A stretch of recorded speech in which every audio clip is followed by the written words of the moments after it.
Assalamualaikum warahmatullahi ta'ala wabarakatuh.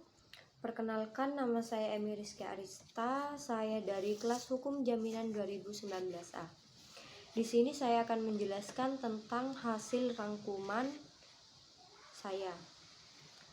Untuk mempersingkat waktu, jaminan adalah suatu benda atau barang yang dijadikan sebagai tanggungan dari suatu pinjaman uang. Sedangkan hukum jaminan adalah peraturan hukum yang mengatur tentang jaminan-jaminan piutang seorang kreditur terhadap seorang debitur. Intinya hukum jaminan adalah hukum yang mengatur tentang jaminan piutang seseorang. Asas hukum jaminan yaitu asas teritorial, aksesoris, preferensi, non-distribusi, publisitas, eksistensi benda, eksistensi perjanjian pokok, larangan kreditur memiliki benda jaminan untuk diri sendiri, formalis, serta mengikuti benda. Penggolongan jaminan, jaminan umum dan jaminan khusus, jaminan pokok, utama dan tambahan, serta jaminan kebendaan dan perorangan. Sifat gadai dibagi menjadi dua, yaitu sifat gadai umum dan sifat gadai khusus. Di mana sifat gadai umum di sini ada 4. Yang pertama, hak absolut. Yang kedua, right the suite, yaitu hak gadai terus mengikuti bendanya di tangan siapapun.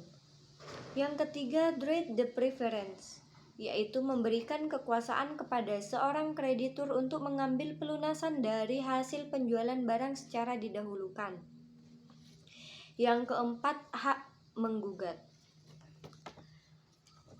Di sini sifat gadai khusus ada 3, yaitu aksesoris, yaitu berlakunya hak gadai tergantung pada ada tidaknya perjanjian pokok atau hutang-hutang.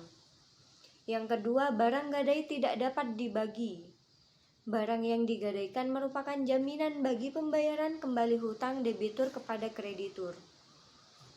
Yang ketiga, barang gadai berada dalam kekuasaan kreditur atau penerima gadai.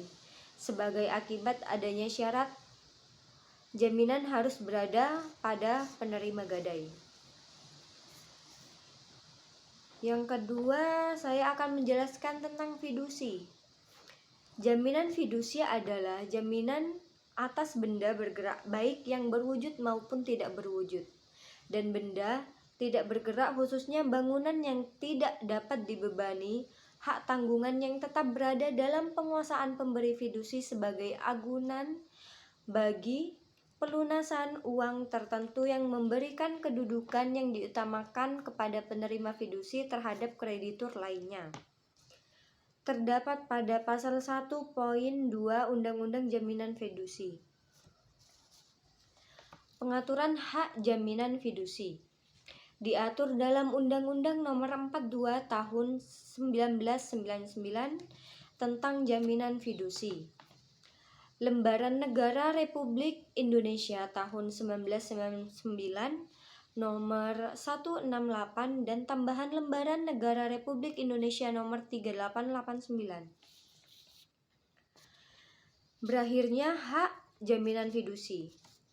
Menurut pasal 26 Undang-Undang Jaminan Fidusi, dengan hapusnya hak jaminan fidusi, maka kantor pendaftaran fidusi akan mencoret pencatatan jaminan fidusi dari buku daftar fidusia. Yang ketiga, saya akan menjelaskan tentang hipotek. Hipotek adalah suatu hak benda atas benda-benda tidak bergerak untuk mengambil penggantian daripadanya bagi pelunasan suatu perikatan. Di sini asas-asas hipotek ada 2, yaitu publisitas, harus didaftarkan dalam register umum agar masyarakat khususnya pihak ketiga dapat mengetahuinya. Yang kedua, asas spesialitas, Benda-benda yang dijaminkan termasuk bendanya apa, letaknya di mana, luasnya berapa, berbatasan dengan apa itu ditunjukkan secara khusus.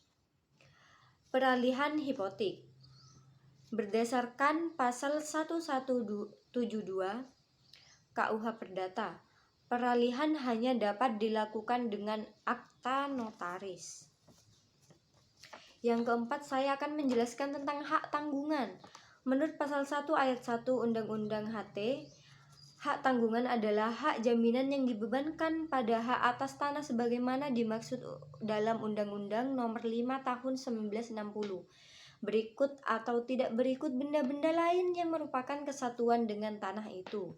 Untuk pelunasan hutang tertentu yang memberikan kedudukan yang diutamakan pada kreditur tertentu terhadap kreditur-kreditur lainnya. Ada beberapa unsur pokok yang terdiri dari: 1. Hak tanggungan adalah hak jaminan untuk pelunasan hutang. Yang kedua, objek hak tanggungan adalah hak atas tanah sesuai dengan Undang-Undang PA atau UU PA. Yang ketiga, hak tanggungan dapat dibebankan pada tanahnya saja atau benda lainnya yang merupakan kesatuan dengan tanah tersebut. Yang keempat, hutang yang dijaminkan adalah hutang tertentu. Yang kelima, krediturnya mempunyai kedudukan yang diutamakan dari kreditur lainnya. Sekian dari penjelasan saya, kurang lebihnya mohon maaf. Sekian, terima kasih. Wassalamualaikum warahmatullahi wabarakatuh.